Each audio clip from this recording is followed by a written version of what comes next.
So everybody right now think about, by the way, your brain is not going to want you to do this. I'm telling you, watch how your brain goes, I'm good, let me get on my phone. It doesn't, because it wants to be right about the expectation you have for that person that is not in your life anymore, that you miss and you wish you still get to hang out with them. But because you were too busy being right about, not you, your brain's busy being right about something as opposed to just being open to win-win, it won't let you. So right now, everybody, check in with your heart. Ask yourself real quick, I wonder what my next thought will be. Ready, set, go. And then when it goes blank, ask your heart, would it benefit me to try this? And then let's try it, okay? And if you can stay in your heart, stay around this warm, loving area, awesome. Think about one person in your life you have an expectation for, okay? In your brain, say their first name, the word should, and the expectation you have for them, and feel it. Ready, set, go. Notice how you feel. Do you like the way you feel? Do you want this feeling to stay? Now take the same sentence, take out the word should, and put the word could in there. And say it again to yourself. And if you notice a different response, if you notice a different emotion, if you notice a lightness, if you notice that it feels better, then just consider, instead of saying should, and shoulding all over each other, should, S-H-O-U-L-D, just to be clear, consider being nice to yourself. What do I mean by being nice? And nice. Notice whatever you feel any way you don't want to feel. If a child goes to you and goes, I don't love you, and you're a teacher that doesn't have trauma around love, you go, well, it's okay. You're allowed to be any way that you want. If you don't love me, then you can love me tomorrow. What area do you want to go play? And the kid's going to walk off and his brain is going to go, oh, I'm going to tell my third grade brother that didn't work. But then if there's another teacher that at 3 years young, mommy and daddy were in an argument and mom goes, that's it, I'm leaving. And she walks out the door just to maybe cool down, to have a smoke, to go for a drive. Doesn't matter, because your 3-year young brain went, mommy's leaving, she left me, she doesn't love me, I'm not lovable. And your brain goes, ooh, here we go, let's make some trauma. And it takes a screenshot or a Polaroid of what happened. Mommy comes in 2 minutes later, I'm sorry, I was upset, blah, blah, blah. Too late. Brain already took it, filed it all the way in the back. Now it's 25 years from now, you can't stay in a relationship. Because every single time somebody shows you love, your brain goes, remember when you were 3? And then you break up with them before they break up with you. If this is triggering to you, good. It might have you take action to reach out to me so that you can have a loving, magical, amazing. I love this woman over here. I am so in love with this. And it took me about 20 years of working on myself and releasing trauma and meeting my inner child and getting my inner bully and my inner child to connect with each other so that I can be in an open space to allow love into my life. And then she appeared.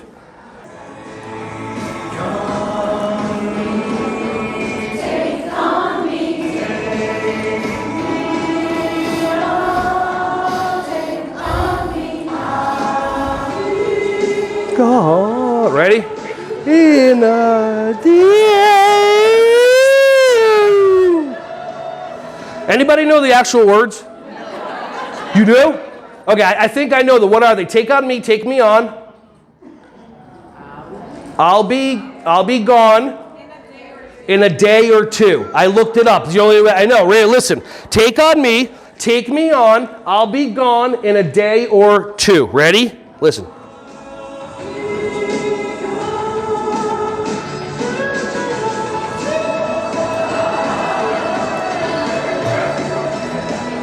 I don't hear it at all. How many of you didn't hear it, but your brain's like, I don't want to be judged, so you all went, oh!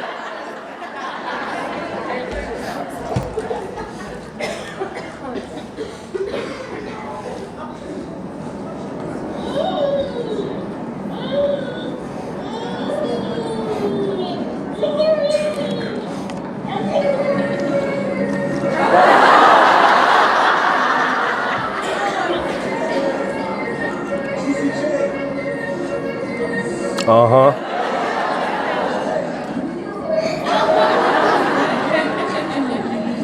What do you feel right now? What do you feel here? Here comes the Christina Aguilera moment. Okay, so part 1 of behavior mastery is called the pattern interrupt. I've been doing pattern interrupts the whole entire morning.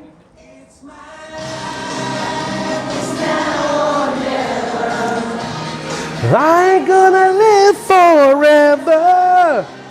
I just wanna live while I'm alive. It's my pie. It's your pie? It's her pie. 3.16, that's all I got. Okay, cool. What's the difference between 9 seconds and 10 seconds? Dopamine and a second. That's all it takes. Pattern interrupts take a second to do. Now, how many of you have done this? Let's say it's time for transition and time for to go to a different area. So it's like, come on, Joey, Billy, Susie, 1, 2, 3, eyes on me, come over here. Say, crisscross over there. What did I tell you? Everybody come over here. Go with these or that. Can you come up, Billy? Can you go get Susie? Can you come over here? Blah, blah. Anybody ever do that? And you look at the clock, it's like 9:35, and you're exhausted, and it's Monday. I don't want that for you. I don't want you to be exhausted, because they know and they can see it. And they're like, oh, you're tired. We can now set it up a level. So pattern interrupts are the first thing to get all the kids' attention. By the way, any Head Start people here? Okay, so if you know what the Academy Plus is, it's Head Start's online training platform. They're bringing Behavior Mastery in January so that you can then share it with your Head Start and bring it for everybody on their platform. So pattern interrupts that I use to get the attention of the kids. Well, how many of you sing nursery rhymes at your centers, your school, your home, whatever, right? So if all of a sudden, if you're row, row, row your boat gently down the stream. Right, so you'd sing something. Wait, what did you say? I know you said something. My brain heard you say something different. Yeah. If you see an alligator, don't forget to scream. I like it. Awesome. And we're from Fort Lauderdale, so we really don't see actually any. But stories make up. Like, how many of you have a story that in South Florida there's alligators everywhere? Yeah, there's not. I'm looking for them. We live by a lake. I can't find alligators. It's really annoying. Okay, expectations. So it's not weird if you want to get all your kids' attention and you just start going, oh, MacDonald had a farm, E-I-E-I-O. Then all the kids will go, and on the farm he had a cow chicken, E-I-E-I-O, with a moo-moo here and a cluck-cluck there, here moo, there cluck. I don't really give a old MacDonald had a farm, E-I-E-I-O. By the way, if your brain added words and you got offended, why did you do that to yourself? See, that's the challenge as a human being, is responsibility. I was watching this amazing movie that came out maybe 10, 12 years ago. It was a documentary about a teenage boy. He was a scientist. It was an incredible movie. He got bitten by a radioactive spider. And then he started shooting web, and apparently there's a multiverse, and okay, it's Spider-Man. But in that movie, what's the same line over and over? With great? That's it. With great power comes great responsibility. So here's the deal. The amount of power you want in your life is just based on the amount of responsibility that you take on, you choose. I tell teachers, if you want to have ultimate power in your classroom, it's not yelling at the kids, some of you thought. If you have ultimate power in your classroom, pretend like your classroom is the house in the movie Up. And the balloons are lifted and you're already gone. You can't open the door, ask for the director. You can't open the door, get an assistant director's face. You can't reach out and go to mom, dad. You get to be 100% responsible for the magic in your classroom. By the way, it's not real, okay? But you get to choose that. See, the more responsibility you take on in your life, the more power you have. How many of you have ever gone to a personal trainer or nutritionist? And if you would have done it their way, you would have gotten their results for you. But did you do it their way?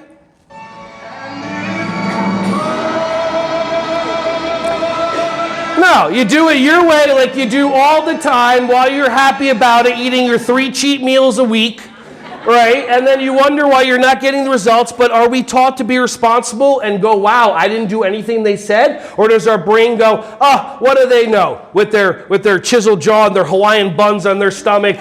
Oh, disgusting. I'm going to have another cinnamon roll because, you know.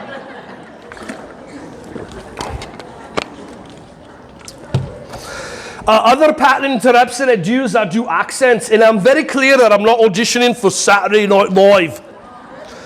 But if I want to get the kids' attention, I just go, get in my belly. And the kids are like, they haven't watched Austin Powers. I hope they haven't watched Austin Powers. But I do accents, and it just engages the kids. Anybody do accents with the kids? Anybody do accents with your friends at night when you had a little too much this or a little too much whatever? And then, and all of a sudden you're making all these accents, blah, blah, blah. And then you come to work and you see your kids, and then you become a teacher. But so this is what I'd like everybody to try. Ready? Let's try, what accents are we still allowed to make fun of? Australian, because they're really far away, and British because of 1776. So let's do that one. So right now, either any Australians or British people offended? Show me your teeth.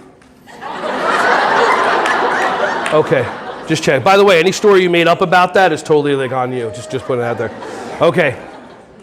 So right now, I would like everybody to start having a conversation with. Is that a free chair, or you just hold spot holder? Okay, spot holder. God, okay, cool. So everybody just went like that.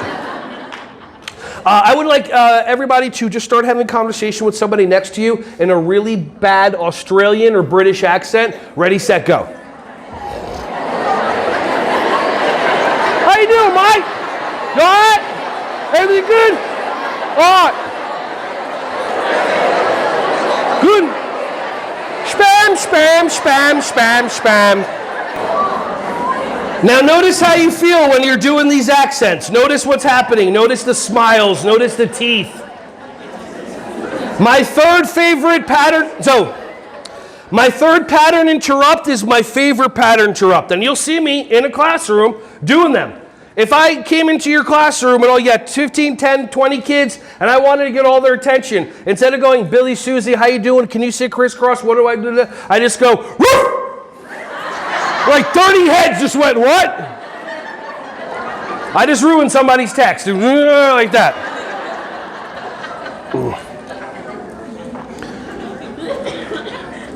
Who does animal noises?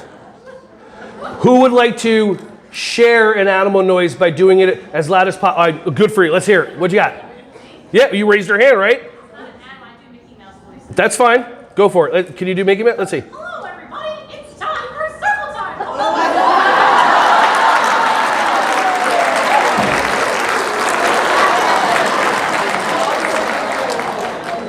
Someone from Disney will be around to serve you papers.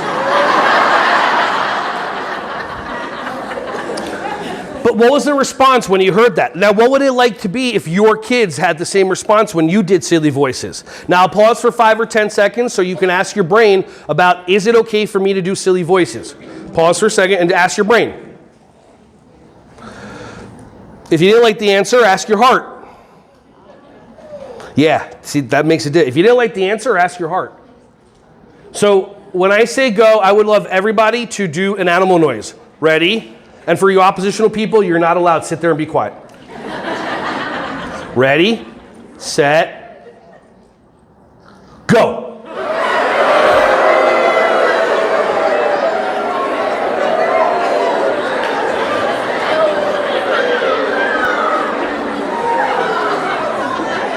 All right, so I was teaching yogarati.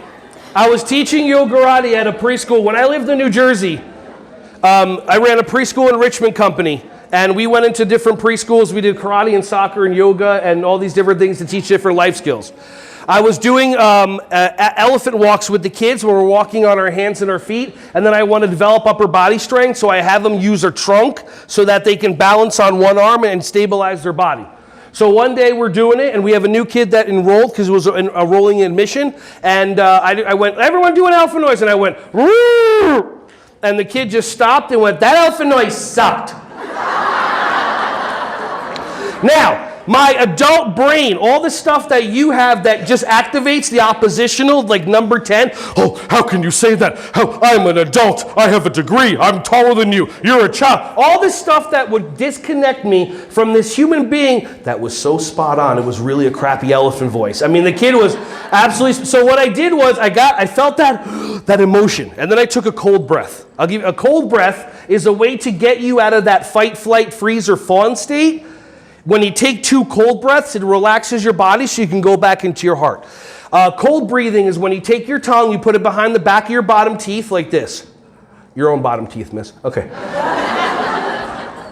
So take your tongue behind the back of your bottom teeth like this. Now, we're going to do the Princess Bride test. Just repeat after me so that I know your tongue is in the proper positioning. Ready? Tongue behind the back of your bottom teeth. Repeat after me. Wav. Twirl wav. It's a magical experience. Everyone say marriage. Okay, good. That was awesome. Say it again. Go marriage. Are you saying marriage or mileage? I don't even know. Okay, so you're great. You're perfect. Okay, so now keep your tongue where it is, and now breathe in with your mouth, with your tongue behind the back of your bottom teeth, like you're sucking air through a straw. Try it. And breathe out. One more. Breathe in. And breathe out. So what do you feel? That cooling sensation. Yes, and it's going to be up to you to be able to, in a moment where you're upset, a child says something, a parent blamed you for doing something that you didn't do because they had a bad day and they're getting bullied by their boss, so they run up to you and they say to you, blah, blah, blah, blah, blah, and you know you don't have the answer and they know that you don't have the answer, so all they want to do is run to the director and tattletale on you so they can get their dopamine. Does that sound about right? Some of you, yeah. See, even the adults that drop off their kids, they have their own inner children. How many of you have met your inner child? Do you know about inner child work? It's this entity, this essence inside us that wants to play. It's this thing that wants us to be joyous and be happy, and then somebody brainwashes us to grow up. Oh, like that doesn't... How many of you ever see... let me see, where is she? Here we go. Here's a great video about inner child. But not legendary. Wait, hold on, I gotta find it. Ooh. And their love bringing life to hidden figures. Hold on. And talk amongst yourself. But that's another way to bring joy. Oh, absolutely. I believe self-care, hair care is self-care, especially for women and women, cultural women from ethnic backgrounds. Hold on, at an affordable price. Just be bold. Be bald. I think I missed it. I'm really not trying to be funny. Help and the resources there. Okay, so I can't find it. I'll try to find it another time. She talks about how she defrags by going into her salon. She created a salon in her house because her little kid loves to do hair. So when directors and people are reaching out to her, she's a major movie actress and a TV star. When people reach out to her, she says, I can't, I'm busy, I have appointments, I'm doing hair. And her inner child gets to express themselves. How many of you used to draw, used to run, used to scream and yell, used to do something that you loved doing as an inner child, as a child, and then all of a sudden you stop doing it? How many of you, this is the worst brainwashing that almost worked on me. How many of you were told, if you can't make money doing it, don't? And then you stop doing the silly stuff that you love to do because you can't make money at it. So I offer you, now with YouTube and Instagram and TikTok, you can make money, anything, expressing yourself on there and sharing with the world your passion. If you don't know how to do it, reach out to me or go on YouTube and you can find a lot of different ways to do that. All right, so back to behavior mastery. So pattern interrupting is how to get all the kids' attention. All right, 3 pattern interrupts. First pattern interrupt, like I said, that I use is singing songs. Okay, so if you sing songs, it's not weird for you all of a sudden to just start going, if you're happy and you know it, clap your hands. And then all of a sudden the kids, not too happy? You guys aren't good? No, I'm teasing. Okay, so it's not weird that the kids are going to look at you. So just to get their attention for a second. Second pattern interrupt that I use, accents. Third pattern interrupt that I use is, what's it called? Animal noises. When I used to live in New Jersey and I taught at this a place at Rutgers called the Douglas Developmentally Disability Center, something like that. Okay, it was I would work with teachers who were learning how to work with autistic children. And the best, bless you, the best pattern interrupt that worked was humming. Because we are all vibrating at a high level. Anybody that understands about vibrations in the body, and if you live your life through fear, you vibrate at a lower rate, and you allow other people's energy to affect you. You get sick a lot if you vibrate at a high level of love, and the highest vibration is authenticity. Doing what you are authentically supposed to do on this planet, then you vibrate at a different level, and you may wonder why you never get sick, why you feel amazing, all these different things too. By the way, water is also important. I read that in a book too. That helps with vibrations. So let's try humming. Let's do an A sound. So breathe in, and all I want you to do is for 10 seconds, whatever you want to do, you're just going to go, ah, and then when we're done, feel and be in your bodies and notice what you feel. Ready? 5 or 10 seconds, whatever we do. Breathe in and go, ah. Now feel. How many of you feel like, whoa, whoa, whoa, whoa, whoa? Nothing? Okay, let's keep going. Do an M sound. Breathe in. Let's go 10 seconds. Breathe in and go,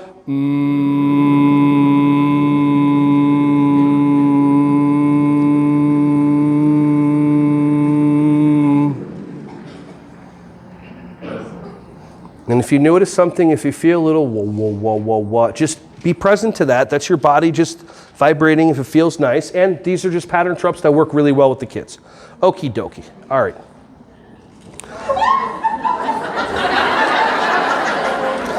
See, 1 second just passed. You notice that? I'm just like vibrate. You're like, right, whatever. And then I put this on and the video, and a second. That's all it takes. That's all it takes. By the way, if you ever go down a rabbit hole into your own brain, and it does that all the time, have videos that you can pull up on your phone. If you have a phone, a smartphone, if there's somebody who doesn't have a smartphone, go onto Google. Y'all heard of it?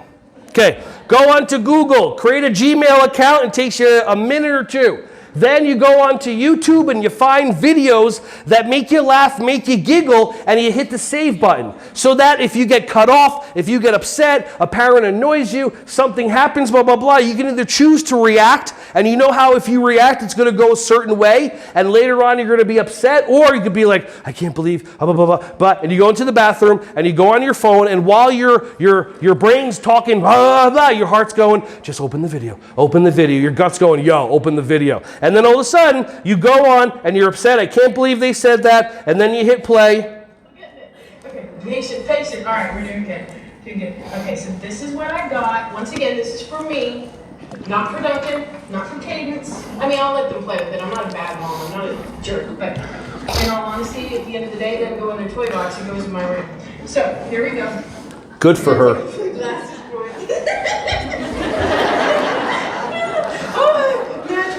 Okay. Notice what goes on in your heart and your body over the next 30 seconds. Now watch when my mouth actually moves.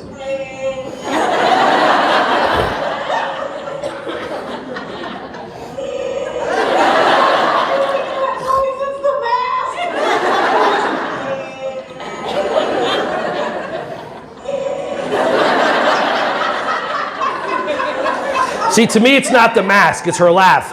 Listen, ready?